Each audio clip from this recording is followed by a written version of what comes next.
Dhoni finishes off in style. Party begins at the dressing room. India lifts the World Cup after 28 years. आठवतंय? काय आठवलं?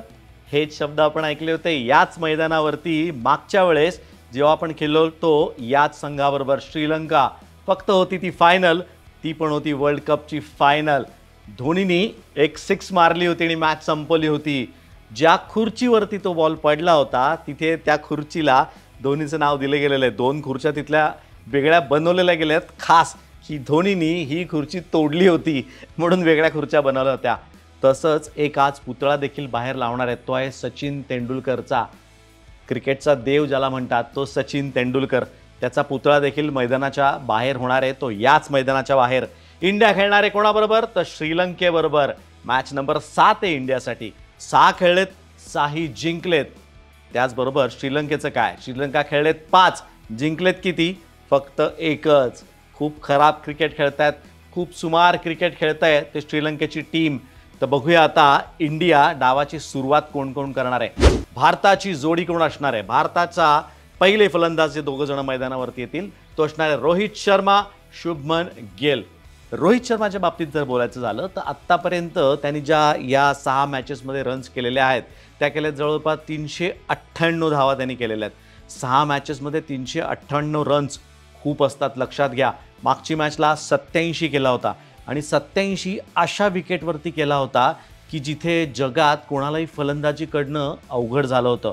Match होती लखनौला पण wicket होतं मुंबईचं. अगदी बरोबर, खरं सांगतोय मी, लाल मातीचं विकेट होतं. सगळ्यांना माहिती आहे भारतामध्ये लाल मातीचं विकेट कुठे असतं? ते फक्त मुंबईमध्ये असतं. मुंबईमध्ये आजची पण मॅच होणार आहे. ही मॅच जी आपण बघणार आहोत ती मुंबईमध्ये आहे. पण ते आता मुंबईचं विकेट आहे, खूप बदललेलं आहे. नंतर आपण त्याच्याकडे येऊच यात. पण रोहितच्या 87कडे थोडंसं जाऊयात. त्यांनी त्या लाल मातीवरती ज्या धावा केल्या त्या अतिशय सुरेख आणि सुंदर होत्या. माझ्या अर्थाने त्या 87 नाही तर त्या 150 रन्स होत्या. कारण ज्या पद्धतीने त्यांनी बॅटिंग केली फार अवघड होतं. शुभमन गिलचा बोल्ड आठवतोय, पाय पुढे टाकला होता, बॅट पण लाईनीत आली होती.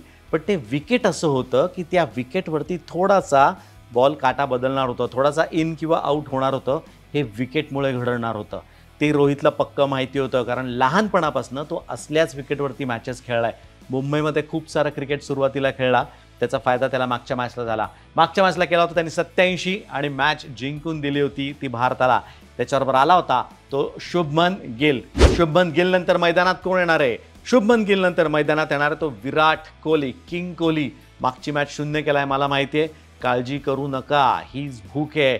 49-50 अगदी वेळेत येणार आहेत. 49 कदाचित ही मॅच, 50 कदाचित त्याचा वाढदिवस असलेली मॅच.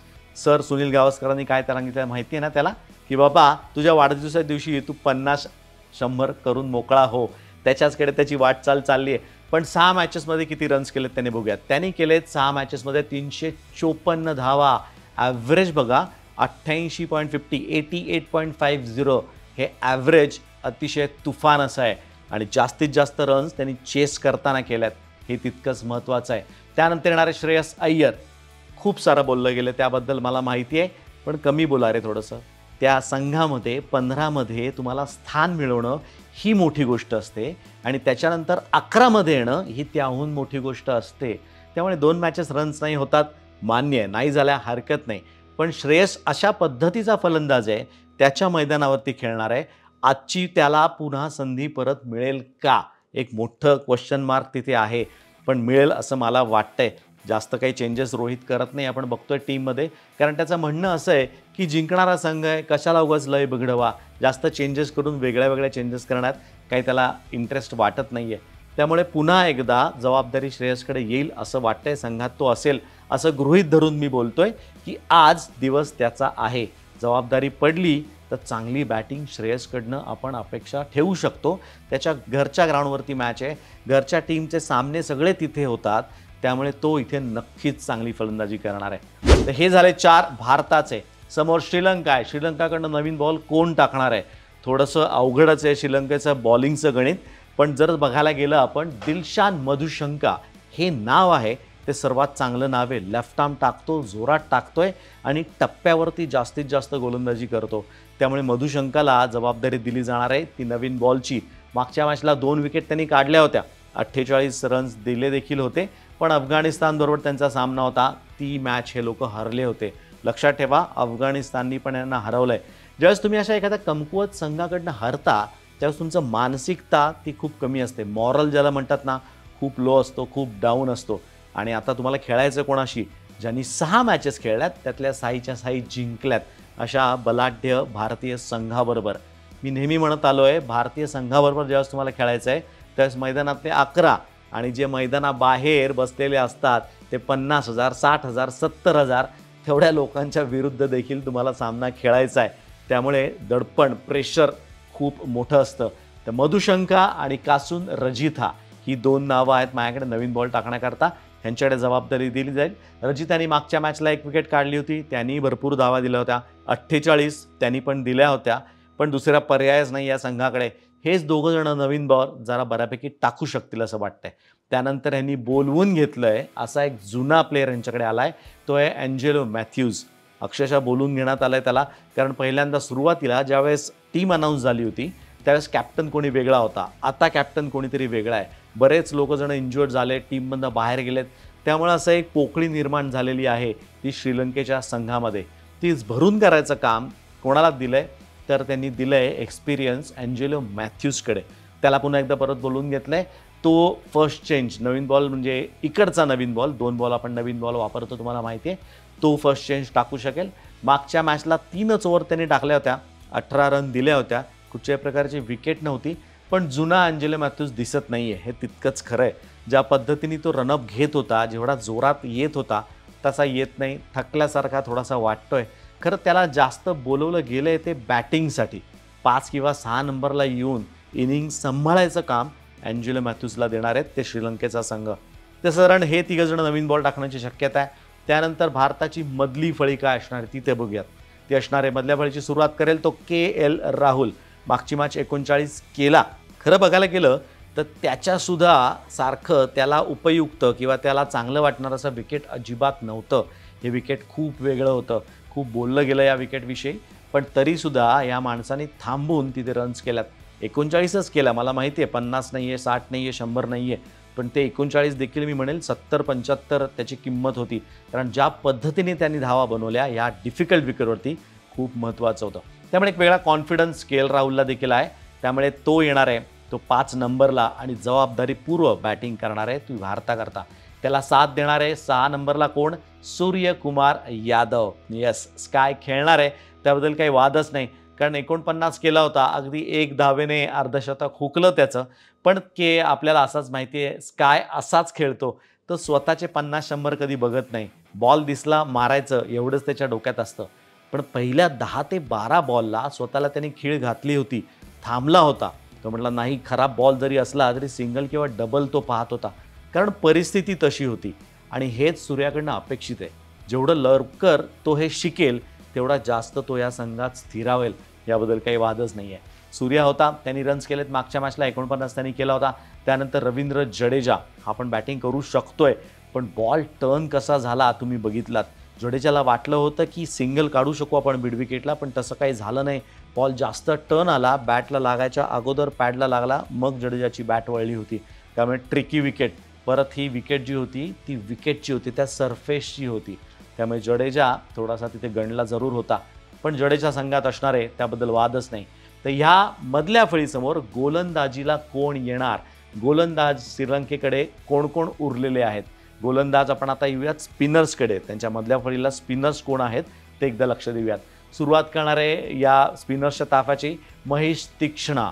मोठं नाव आहे, IPLमध्ये सुद्धा खूप सारे सामने तो खेळलाय, त्यामुळे तुला या मैदानाची त्याला जास्त माहिती आहे.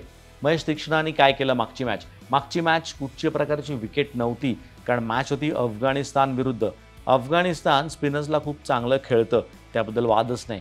पण यांनी 55 रन दिल्या होत्या, कुठच्याही प्रकारची विकेट नव्हती. पण याची ॲक्शन जी आहे ना फार चांगली आहे, त्यामुळे त्याला दोन्ही टाकू शकतो. रॉंग वन पण त्याकडे चांगला आहे. त्यामुळे महेश तीक्ष्णाची जबाबदारी आहे ती स्पिन गोलंदाजी सुरू करायची. त्याच्याबरोबर असणार आहे धनंजय डिसिल्वा. ह्याच्याकडे सुद्धा बॉलिंगची जबाबदारी जाऊ शकते. तो देखील स्पिनर, एक ऑलराऊंडर म्हणून संघात खेळतो, त्यामुळे धनंजय डिसिल्वा हा देखील असणार आहे तो गोलंदाजीसाठी. श्रीलंकेची बॅटिंग बघूया. श्रीलंकेच्या डावाची सुरुवात कोण करणार आहे? श्रीलंकेच्या डावाची सुरुवात करणार आहेत ते पथुन निसंका आणि दिमुथ कुरणरत्ने, हे दोघं जण असणार आहे. त्यामुळे कुरणरत्नेनी मागच्या मॅचला 15च केला होता, जास्त केला नव्हता. निसंकानी देखील सुरुवात डावाची काही विशेष चांगली केली नव्हती, पण थोडेफार रन्स त्याच्या पण नावापुढे आहेत. 46 त्यांनी केला होता. त्यामुळे हे दोघं जण पुन्हा एकदा डावाची सुरुवात करणार आहेत. 3 नंबरला कोण फलंदाज येणार? 3 नंबरला फलंदाज येणार तो कुशल मेंडिस. कुशल मेंडिस कर्णधार आहे आणि बॅटिंगची जबाबदारी पण त्याकडे आहे. मी कायम बोलत आलं, या टुर्नामेंटमध्ये जे कीपर लोक आहेत ना, ते बॅटिंग चांगली करतायत, उत्तम करतायत. के. एल. राहुल असू दे, क्विंटन डिकॉक असू दे, कारण त्याने विकेटचा अंदाज येतो. तसंच काहीसं कुशल मेंडिसचं देखील होतं आहे. त्यामुळे त्याला विकेटचा अंदाज असल्यामुळे बॅटिंग चांगली करू शकतोय तो. मागच्या मॅचला त्यांनी पण 39 केला होता. थोडेफार रन्स त्यांनी पण जमवलेले आहेत. पण जबाबदारी आहे त्यावरती येऊन पडली आहे, कारण पहिल्या कर्णधारात इंज्युअर्ड झाला म्हणून त्याला ह्या टुर्नामेंटमधून बाहेर जायला लागलं. त्यामुळे अचानक जबाबदारी त्याच्याकडे आली. त्यामुळे कुशल मेंडिसकडनं थोड्याफार धावा आपण अपेक्षा ठेवू शकतो, पण ॲज अ कॅप्टन म्हणून विशेष तो काय करेल असं मला वाटत नाही आहे. त्यानंतर बॅटिंगला कोण येणार आहे? त्यानंतर येणार आहे सदीरा समरविक्रमा. हा देखील रन्स करतोय. मागच्या मॅचला 36 त्यांनी पण केला होता. थोडेफार रन्स करतोय, पण म्हणावं तशी काही त्यांची टॉप ऑर्डर काही क्लिक झालेली नाही आहे. चांगल्या धावा करू शकलेले नाही आहेत. एकच मॅच जिंकली त्यांनी, त्यामुळे दोन्ही डिपार्टमेंट एक्सपोज झाले. बॉलिंग आणि बॅटिंग दोन्हीकडे हा संघ थोडासा कमकुवतच वाटतोय. ही झाली डावाची सुरुवात श्रीलंकेच्या. तर बघूया भारताच्या गोलंदाजीची सुरुवात कोण करणार. भारताच्या गोलंदाजाविषयी सांगायचं झालं तर आत्ताचा जो भारताचा अटॅक आहे तो मला वाटतं सर्वात तिखट, अगदी कोल्हापुरी तिखट मारा भारताकडे आहे. कारण ज्या पद्धतीने हे तिघही गोलंदाज टाकतायत, तुम्ही 3 म्हणाल, 3 कसं म्हणतोयस? सिराजबद्दल थोडीशी तुम्हाला नाराजी असेल, मला माहिती आहे. सिराज विकेट काढत नाही आहे याचा अर्थ खराब बॉलिंग करतोय का? तर असं नसतं, कारण तुम्हाला त्या लास्ट कॉलममध्ये ना विकेट बघायची सवय झाली आहे आणि विकेट जो काढतो तो चांगला बॉलर असतो, असं एक साधारण समीकरण होऊन गेलेलं आहे. पण सिराज नवीन बॉलनी सुरुवात करतो, लक्षात घ्या. काही ठिकाणी फटके खातो देखील, पण त्यानंतर आपल्याला आत्तापर्यंत सिराजनीच विकेट मिळवून दिलेली आहे. एक मला स्वतःला असं वाटतंय, थोडंसं असं मला वाटतंय, सिराजच्या हाताला दुखापत देखील झाली होती या मागच्या मॅचला खेळताना. त्यामुळे अशी एक शक्यता वाटू शकते की सिराजला थोडीशी विश्रांती देऊन शार्दूल संघात येऊ शकतो का, ही एक शक्यता आहे. आणि दुसरं महत्त्वाचं, दुखापतीवरनं मला आत्ता लक्षात आलं, तर तुमच्याही मी शेअर करतो तुमच्याबरोबर. आपला कर्णधार रोहित शर्मा, त्याला पण 2 बोटाला आणि ते थोडंसं दुखापत झालेली आहे. झालं काय होतं, स्लाईड करताना त्यांनी बॉल अडवला खरा, पण बॉल जो अडवला तो सगळा जमिनीला घासत गेल्यामुळे थोडंसं ते सोलपटलं आहे आणि ही 2 बोटं ट्विस्ट झाली आहेत त्याची. बँडेजमधले फोटो तुम्ही देखील बघितले असतील, पण विशेष नसावं असं आपण अपेक्षा करूया. कारण रोहित आपण बघतो खालचा हात बॅटिंगला पुल करताना आणि हुक करताना जास्त वापरायला लागतो तुम्हाला. त्यामुळे बॉटम हॅल्प प्लेअर असं मी म्हणणार नाही त्याला, पण दोन्ही हात शाबूत असणं फलंदाजाचे खूप चांगलं आहे. गरज पण असते त्या दोन्ही हाताची त्याला. त्यामुळे असं काही होऊ नये, असं फिंगर्स क्रॉस. आपल्या कर्णधाराला काही दुखापत असेल तर तो संघाबाहेर जाऊ नये, फिंगर्स क्रॉस मी पुन्हा एकदा म्हणतोय. तर येऊयात परत महम्मद सिराजकडे. महम्मद सिराजनी मागच्या मॅचमध्ये 6 ओव्हर टाकल्या होत्या, 33च रन्स दिल्या होत्या. हे पण लक्षात घ्या. मोठा ताफा होता, चांगली बॅटिंग होती इंग्लंडची, पण 33च धावा दिल्या होत्या. विकेट नव्हती त्याला पडली त्यामध्ये, मान्य मला कुठच्या प्रकारची विकेट त्याला पडली नव्हती.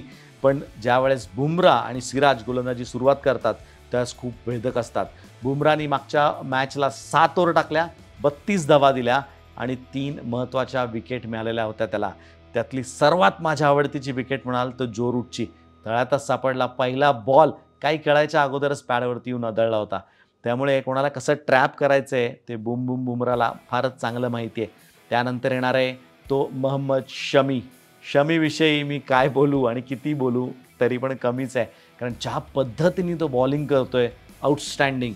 असं लोकजणं खूप बाहेर देशातले लोक म्हणतात की अरे यारा तुम्ही पहिल्या मॅचेस बाहेर कसं बसवलं, कसं बसवू शकता तुम्ही याला बाहेर.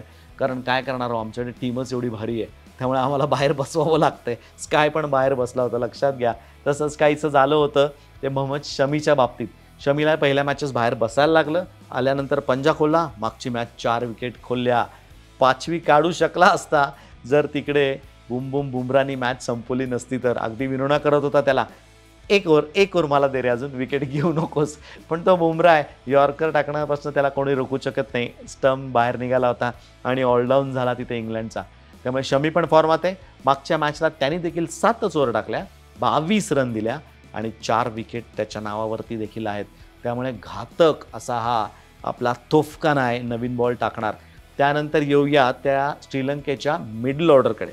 श्रीलंकेची मिडल ऑर्डर बघूया काय. जरीत असलंका, धनंजय डिसिल्वा, अँजेलो मॅथ्यूज ही 3 नावं असणार आहेत ते मिडल ऑर्डरमध्ये. असलंकाने 22 केला होता, डिसिल्वानी 14 केला आहे, मॅथ्यूजनी 23 केला आहे. मॅथ्यूजची खरी जबाबदारी आहे ती मध्ये येऊन बॅटिंग करायची, कारण त्याचं वय झालं आहे. त्याच्या एकंदरच देहबोलीवरनं आपल्याला दिसतं की तो थकला आहे. त्याला आता फक्त बॅटिंग करण्यामध्ये इंटरेस्ट आहे, बॉलिंग जास्त करायची त्याला नाही आहे. फिल्डिंगमध्ये देखील खूप जाणवतं आहे. पण डिसिल्वा आणि असलंका या दोघांकडे जी जबाबदारी आहे मिडल ऑर्डरमध्ये येऊन थांबवून रन्स करायची, ते दोघंही करत नाही आहेत. दोघांच्या नावावरती जास्त रन्स नाही आहेत. त्यामुळे खूप वीक अशी वाटते ती श्रीलंकेची मिडल ऑर्डर. आणि या मिडल ऑर्डरला त्रास द्यायला कोण येणार आहे तर भारताची गोलंदाजी, स्पिन अटॅक जे की अजूनही भेदक आहे. त्यांच्यासमोर असणारे रवींद्र जडेजा, कुलदीप यादव दोघंच पुष्कळ आहेत. जर आपण म्हणतोय की कुलदीप आणि रवींद्र जडेजा दोघंही संघामध्ये असणार, खेळणार, त्याबद्दल काही वादच नाही. मागच्या मॅचला जडेजाने 7 ओव्हर टाकल्या, 16 रन दिल्या. लक्षात घ्या, 7 सक्कम किती बॉल होतात तुम्हीच गणित लावा आणि रन्स किती दिल्या त्या तुम्ही बघा. 16 धावा, फक्त 16. टेस्ट मॅच करतोय का काय बॉलिंग असंच वाटत होतं. टेस्ट मॅच सारखी टप्पा होता त्याचा आणि इतक्या फटाफट ओव्हर संपत होता, बिलकुल हलू दिलं नव्हतं त्यांनी. 7 ओव्हरमध्ये 16 रन आणि 1 विकेट. त्याचप्रमाणे कुलदीप यादव ही देखील त्याच्या मागे नाही आहे. त्यांनी 8 ओव्हर टाकल्या, 24 रन फक्त त्यांनी दिल्या. त्यामुळे तुम्हाला कळतंय दोघंजणं एक इंडॅन्डम, दोघंजणं एकमेकाला कॉम्प्लिमेंट करत किती चांगली बॉलिंग करतात. इकडनं हा रन्स वाचवतो त्यावेळेस तो विकेट काढतो, तिकडनं तो रन्स वाचवतो त्यावेळेस हा विकेट काढतो. त्यामुळे दोघंजणं अतिशय सुंदर बॉलिंग करत आहेत. तर या मधल्या फळीला संपवायला ही दोघंजणं असणार आहेत ती मैदानात भारताकडनं. त्यामुळे एकंदरीत बघायला गेलं तर भारताचा संघ पेपरवरती देखील आणि मैदानावरती देखील वरचढ आहे तो श्रीलंकेचा, ह्याच्याबद्दल काही वादच नाही आहे. आता ही मॅच होणार कुठे आहे? मॅच होणार आहे मुंबईच्या वानखेडे स्टेडियमवरती. वानखेडे स्टेडियम म्हटल्यानंतर लाल मातीचं विकेट हे तुम्हाला सगळ्यांना माहिती आहे. ज्यावेळेस लाल मातीचं विकेट आपण मागच्या पण मॅचला बघितलं होतं भारताच्या इंग्लंड विरुद्धच्या, पण इकडनं लाल माती गेली होती तिकडे. पण तुम्ही म्हणाल तसंच विकेट आहे का? तर तसंच विकेट आता वानखेडेचं राहिलेलं नाही आहे. त्याचं कारणही तुम्हाला मी सांगतो. कारण वानखेडेवरती खूप साऱ्या मॅचेस होतात, त्या विकेटवरती खूप रोलिंग झालं आहे, त्यामुळे पाटा विकेट झालेला आहे. आता लाल मातीचा जो गुणधर्म आहे की बॉल थोडासा पुढे टाकल्यानंतर थांबणार किंवा स्विंग होणार किंवा कट होणार, असं जास्त आता वानखेडेवर बघायला मिळत नाही. त्याचं कारण रोलिंग रोलिंग आणि रोलिंग एवढंच आहे. कारण एवढे जास्त मॅचेस तिथे खेळल्या गेल्यात ना, त्यामुळे विकेट पाटा असेल का? तर हो, पाटा असेल. बॅटर्सला संधी असेल, बॅटिंगसाठी चांगलं विकेट असेल. पण इनिशियल स्टेजेसमध्ये जो नवीन बॉल चांगला टाकू शकेल तो पण फायदा मिळू शकेल. आणि मला वाटतं ते भारताकडे जास्त आहे. जो भेदक मार आता नवीन बॉलचा भारताकडे आहे, तसा मला या 10 संघांपैकी कोणाहीकडे दिसत नाही आहे. आणि कंडिशन्सचा उपयुक्त खूप सारा वापर जास्त करून घेत आहेत तो भारतीय संघ. त्यामुळे विकेट असणार आहे, बॅटिंगला साथ देणार आहे, पण नवीन बॉल चांगला वापरला तर बॉलिंग पहिला विकेटसुद्धा तुम्ही मिळवू शकता. टॉस झाल्यानंतर काय करायला पाहिजे? टॉस झाल्यानंतर जर रोहित टॉस जिंकतो तर रोहित म्हणणार आहे तुम्ही या बॅटिंग करा, आम्ही चेस करतो, कारण त्यात तो कम्फर्टेबल आहे, त्याला माहिती आहे. पण जर का टॉस हारला आणि श्रीलंकेने टॉस जिंकला तर श्रीलंका देखील मला वाटतं बॅटिंगच करायला मागेल, कारण थोडंसं ड्यू येतं या ग्राउंडवरती आपण बघितलेलं आहे. त्यामुळे पहिल्यांदा बॅटिंग करणं हेच उपयुक्त ठरेल. भारताची पहिली बॅटिंग झाली तर भारत 350 पर्यंत आरामात पोचू शकेल आणि ते खूप धावा होतील श्रीलंकेसाठी असं मला तरी वाटतंय. त्यामुळे टॉस हा महत्त्वाचा असणार आहे. टॉस झाला तर कोण काय करेल त्याविषयी आपण बोललोच. त्यानंतर येऊयात ॲट पार स्कोर या विकेटवरती मी म्हटलं त्याप्रमाणे या ग्राउंडवरती आणि विकेटच्या हिशोबाने 300 350 इथे भरपूर ठरू शकतात. मॅच तुम्हाला जिंकून देऊ शकतात. पण एनी गिवन डे भारताची जर फलंदाजी पहिली आली तर भारत 350 पर्यंत देखील जाऊ शकतो, कारण ज्या पद्धतीने बॅटिंग करतोय भारत त्यामुळे त्याला थांबवणं खूप अवघड आहे. त्या उलट बॉलिंगबद्दल म्हणायचं झालं तर ज्या पद्धतीने बॉलिंग करतोय तर 200 देखील श्रीलंकेला खूप होऊ शकेल. 200 पर्यंत भारत श्रीलंकेला संपवून ऑलडाऊन करू शकेल. त्यामुळे आपल्याला कळणारच आहे काय होतं आहे ते. ह्याच्यानंतरची मॅच कुठली आहे भारताची? याच्यानंतर भारताची मॅच असणार आहे ती साऊथ आफ्रिकेबरोबर. महत्त्वाची मॅच आहे, लक्षात घ्या. परत एकदा सेमीफायनल होऊ शकते ही मॅच. भारत विरुद्ध साऊथ आफ्रिका. मॅच होणार आहे ती ईडन गार्डनवरती. मोठं स्टेडियम आहे, भरपूर गर्दी असणार आहे, त्यामुळे ती मॅच मी तुमच्याकरता पुन्हा घेऊन येणार आहे. तोपर्यंत पाहत राहा सकाळ रणसंग्राम.